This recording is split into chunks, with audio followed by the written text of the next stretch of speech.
Your true wealth is your time and freedom. Money is just a tool for trading your time. It's a container to store your economic energy until you're ready to deploy it. But the whole world has been turned away from real money and has been fooled into using currency. A deceitful imposter that is silently stealing your two most valuable assets, your time and your freedom. Welcome to the rabbit hole. We are entering a period of financial crisis that is the greatest the world has ever known.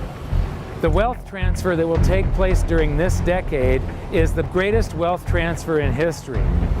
Wealth is never destroyed, it is merely transferred, and that means that on the opposite side of every crisis there is an opportunity. The great news is that all you have to do to turn this crisis into your great opportunity is to educate yourself. I believe that the best investment that you can make in your lifetime is your own education. Education on the history of money, education on finance, education on how the global economy works, education on how all of these guys, the central bankers, the stock market, how they can cheat you, how they can scam you. If you learn what is going on and how the financial world works, you can put yourself on the correct side of this wealth transfer. Winston Churchill once said that the further you look into the past, the further that you can see into the future. This program is all about creating your own crystal ball, being able to gaze into the future, being able to change this crisis, the greatest crisis in the history of mankind, into your great opportunity.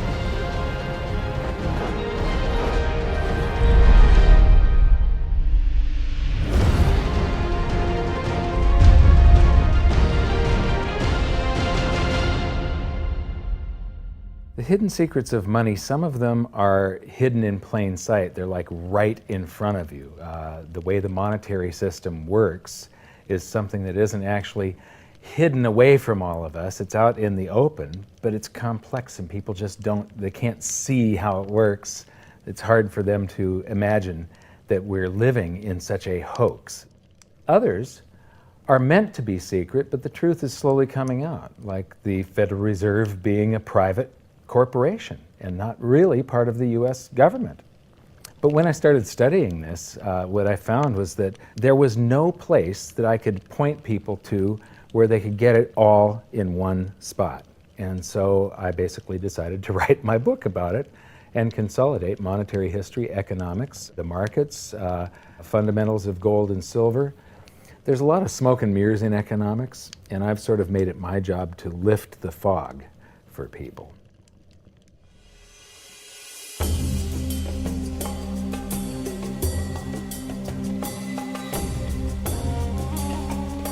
Welcome to Egypt.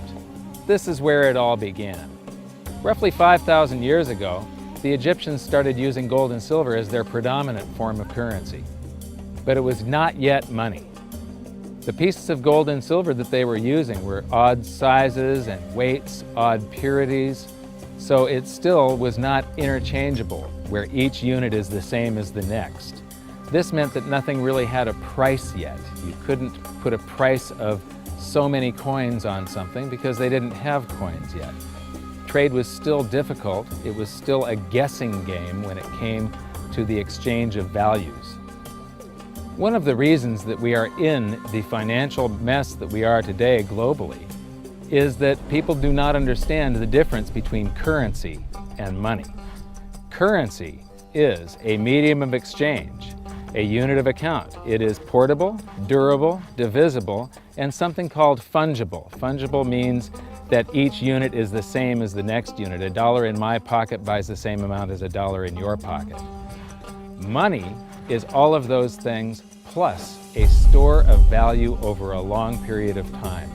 Even financial planners, bankers, your accountant, they don't understand the difference between currency and money.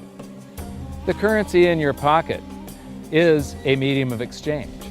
It's a unit of account because it's got numbers on it. It's somewhat durable, it's portable, it's divisible in that you can make change, and it's fungible. A dollar in my pocket buys the same amount as a dollar in your pocket. But because governments can print more and more and more of it, and dilute the currency supply, it's continually transferring wealth out of your pocket, out of your bank account, to the government and to the banking system. The reason that gold and silver are the optimum form of money is because of their properties. It's an easy medium of exchange because gold and silver store a large amount of value in a very small area. It's a unit of account. Pure gold has the same value all over the planet. So an ounce of gold buys the same amount here in Egypt as it would in China or in the United States. It's durable. The same gold that Egyptians were using in trade 5,000 years ago is still here with us today. It does not corrode. It's divisible. You can make change with it. It's very portable. You could use something like oil as money. It's just that you can't carry around a barrel of oil on your back. It's fungible. Pure gold is the same wherever it is on Earth. Pure silver is the same wherever it is on Earth. It's limited in quantity. That's the reason that it maintains its purchasing power. Governments cannot print it. Over the last 5,000 years, only gold and silver have maintained their purchasing power. There have been thousands upon thousands of fiat currencies, currencies that are unbacked by gold or silver, and they have all gone to zero. It's a 100% failure rate. Well, fiat currency, of course, is a currency that exists at the dictate or by fiat from a government. You say they have their printing presses, and the paper money rolls off the printing presses. And then they give it the fiat designation, which makes the currency official. It's just worthless paper. But when Ben Bernanke gives it the special sign, and they have the cult meeting at the Federal Open Market Committee meetings, it suddenly becomes currency. If you look at what's really going on, it's a con game. And so there's confidence. Well, the Federal Reserve is very forthright about what they're doing. If you read their websites, they'll tell you it's a confidence game. They tell you that there's no intrinsic value in their money. They'll tell you that they print it backed by absolutely nothing. They actually display all these facts. But if you tell somebody in the public that this stuff is created out of thin air, there's no backing whatsoever, it's absolutely worthless, it's about as valuable as monopoly money, they'll look at you like you're nuts. Is there an example throughout history of a fiat currency, a piece of paper that's unbacked by anything, surviving? Short answer, no. Long answer, no. And here's why. When Addison Wiggin took over at the Daily Record, when they got cranked up, Bill Warner asked him to catalog all of the fiat currencies throughout history and what happened to each of them. Addison dutifully went to work. Within a short period of time, he had gone through the alphabet. All the fiat currencies that started with the letter A were done. They all went to zero. He was halfway through the letter B, and all the fiat currencies that started with the letter B, and there were 600 of them in just the first letter and a half of the alphabet, and every single one of them went to zero. Every one. 600 fiat currencies that start with the letter A, and half of the ones that start with the letter B are 600 of these things. Not one ever came close. You think this one, the United States dollar, is going to be the first one after all that? I don't think so. No. No currency, fiat currency has ever survived. None. The thing about money is there actually is a fairly well accepted definition of what money is. The question is, as you apply that definition to particular things that people claim to be money, do they fit the definition? We'll just take the paper dollar, for example. How well does it perform those functions? Well, store of value. The dollar has lost 95% of its purchasing power since the creation of the Federal Reserve in 1913. So not very good as a store of value. One of the things I do is just a way to get the audience's attention is I have a slide, and there are 3 pictures on the slide. One is a pile of monopoly money. The other one is a pile of Federal Reserve notes, what Americans would call paper money. The other one is a solid gold American Eagle 1-ounce coin. And the title of the slide is, which of these is not like the other? And if you know the show Sesame Street, or you have children who watch it, it's one of the favorite vignettes in Sesame Street. And what it really is a kind of IQ test for 5-year-olds. They're supposed to look at the 3 things and look at characteristics and find the one that's not like the other. Well, I've shown this slide to groups of Ivy League University professors, and I've also shown it to, children, kind of 5 years old, my nieces and nephews and so forth. And when the professors look at it, they say, well, clearly the dollars are not like the others because gold has no role as money, and monopoly money is junk, and the American dollar is a store of value, so that's not like the other. But the children look at it and they say, well, the gold coin is not like the other because the other two are just piles of paper, and the gold coin is clearly something different. So my question to the audience is, who's smarter, a 5-year-old or an Ivy League professor? Before World War I, each note that a treasury issued would say that there have been deposited with the United States Treasury $20 in gold coin payable to the bearer upon demand. The money was in the vault. The currency was a note they gave you that was a claim check, only a claim check on the money, the same as if you go to the dry cleaners and you give them your shirt and they give you a claim check for your shirt. The value is that shirt at the dry cleaners, not the piece of paper that says that you own that shirt. So our currency that circulated was the paper US dollars, and they were claim checks on money. The next hidden secret is the difference between currency and money. Money must be a store of value and maintain its purchasing power over long periods of time. As we progress through this series, you'll learn that national currencies are really a tool used by the government and the financial sector to leech away your time and your freedom by stealing your purchasing power. So rather than storing your economic energy, currencies leak. Now compare that to the gold and silver the Egyptians were using. Like I started with, it still wasn't money because it wasn't interchangeable yet. But they were on the right track, as gold and silver have proven over thousands of years to be the ultimate store of value. Gold is only formed when a star explodes, a supernova, and it stays around forever. This is one of the properties that make it the ultimate money.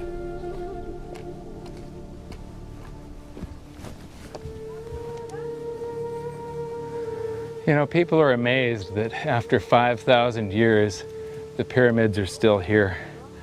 But what I'm more amazed at is that the currency that the people that built this were using, that currency, that gold and silver that they were using in trade on a daily basis, is still around today. It may have been melted down and re-refined, and it's in a coin or a bar or in some piece of jewelry, but it's still with us today, and it still purchases something. Yes, it is the ultimate money because there is nothing else even in the same league.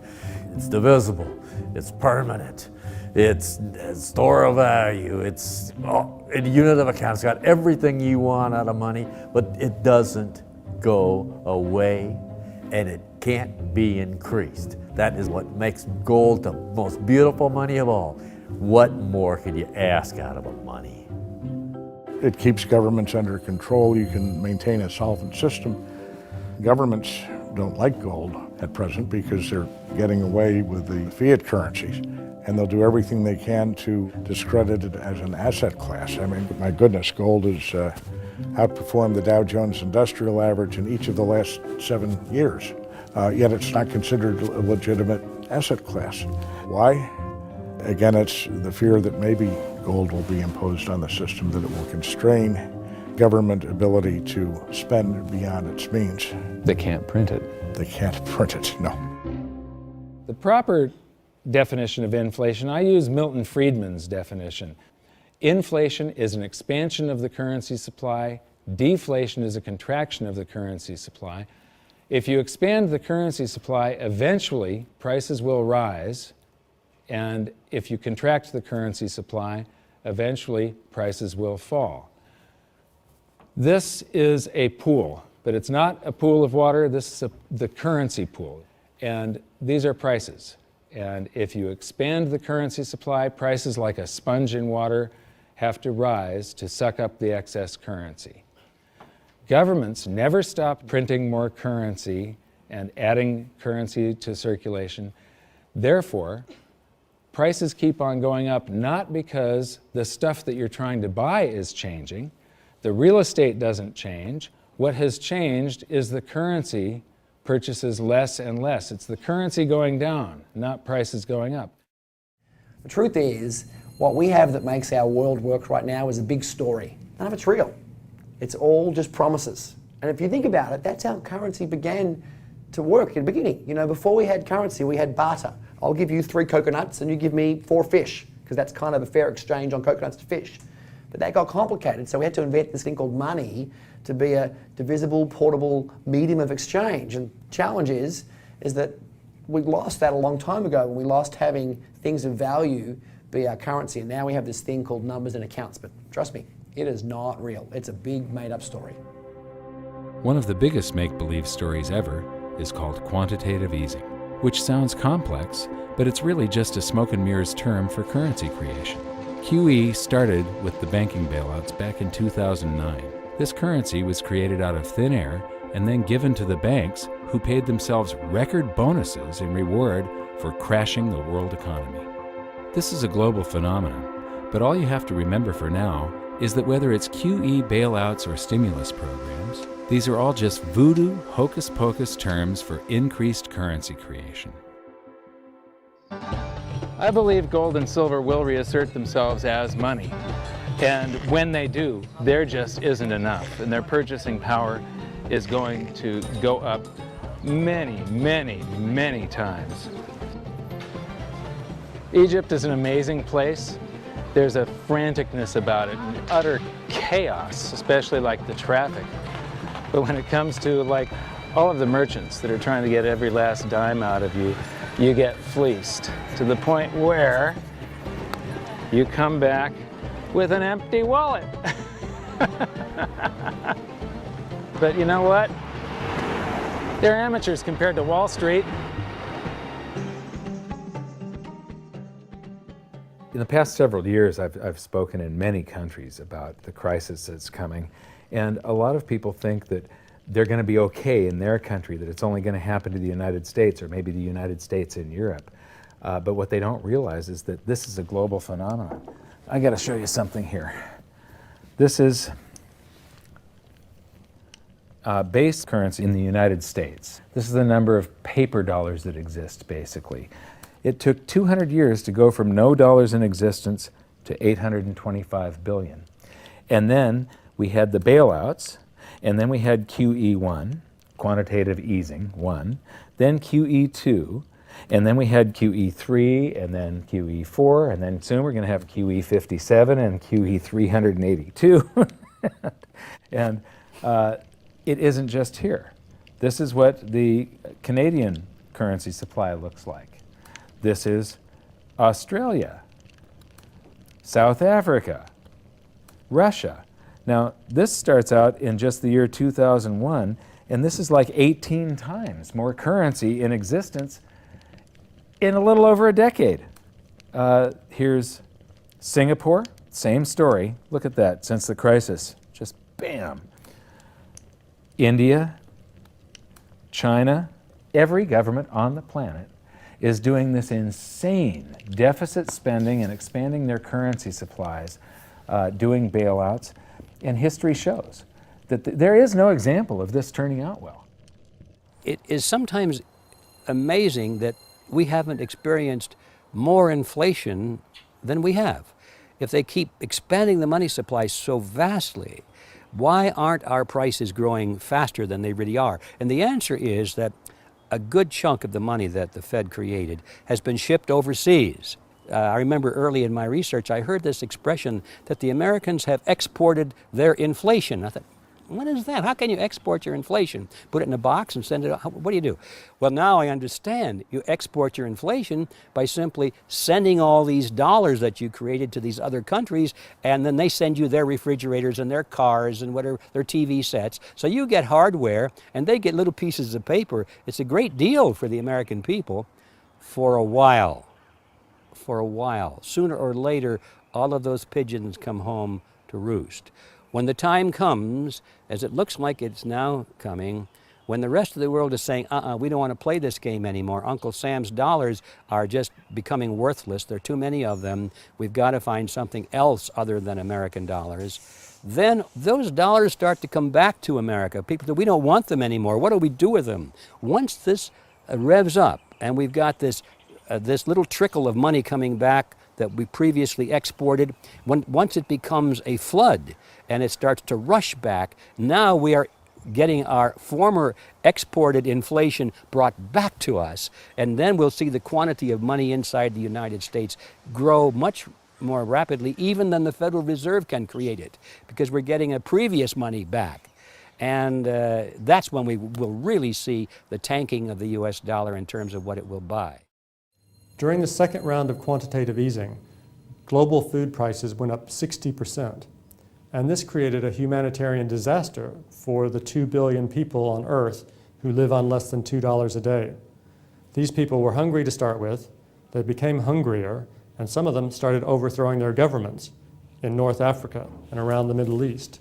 So quantitative easing was the spark that ignited the Arab Spring. So that's it. When you create money, you get some sort of inflation. It just depends on where the inflation goes. It's all going down, down, down. Peasants are reeling from a game of coins and crowns. Given the premise that you have a permanent underclass or poor class, and how does inflation affect them disproportionately, it affects them basically in the percentage of their income that goes to food. And we see this as a ratio, and we know that there are some danger points. For example, in Egypt recently, once that ratio got to 40% of income going to food and the price of food rising due to inflation, when it got to 40%, that's historically a point where people actually stage a revolution. That's exactly what we saw. The French Revolution, similarly, was all around the price of food getting to a certain critical point where people simply, the risk-reward for revolution was favorable toward revolution.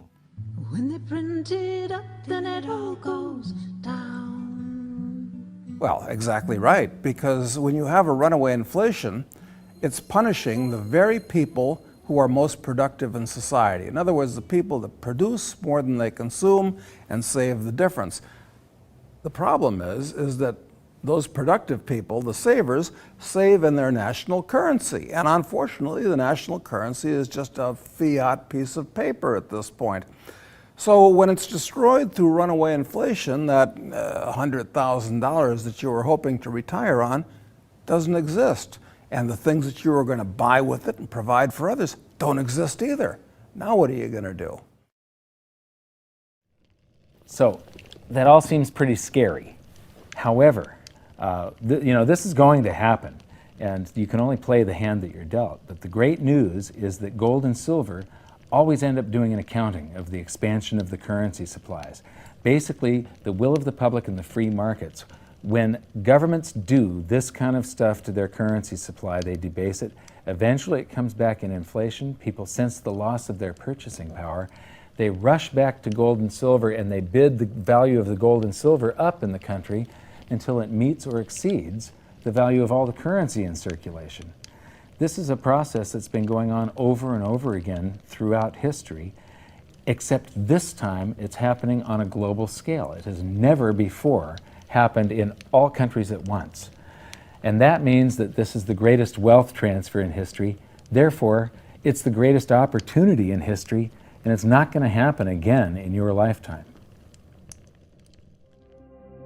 So now we've learned that your true wealth is your time and your freedom. Money is a trading tool that stores the economic energy that is your time and freedom, whereas currencies leak them away. Gold and silver are the ultimate money simply because of their properties. Fiat currencies are based solely on confidence and always return to their intrinsic value of zero.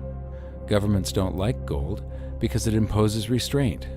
Rising prices are a symptom of an expanding currency supply, and gold and silver always account for an expanding currency supply. So that's it for this episode. Join me next time as we begin to investigate how monetary history just repeats and repeats, and how gold and silver always win the battle between currency and money. Until then, my challenge to you is to stop calling currency money. It's a crucial first step towards setting your mind free of all this economic voodoo and changing your context. You can learn more by watching the bonus features on our website, and if you have any questions, you can post them there, and we'll answer some of your questions in future bonus features. So good luck, thanks for watching, and we'll see you next time.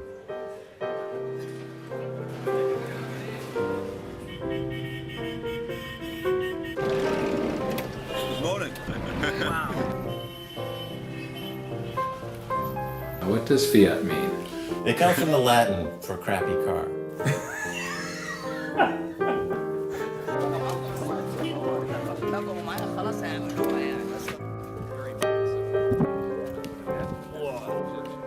In the desert in a suit. My camel died. You're not too sure about that, are you? Huh?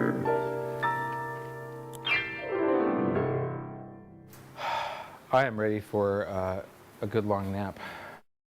Hi, welcome to this bonus feature for the very first episode of Hidden Secrets of Money. And this is currency versus money. So that's the major topic.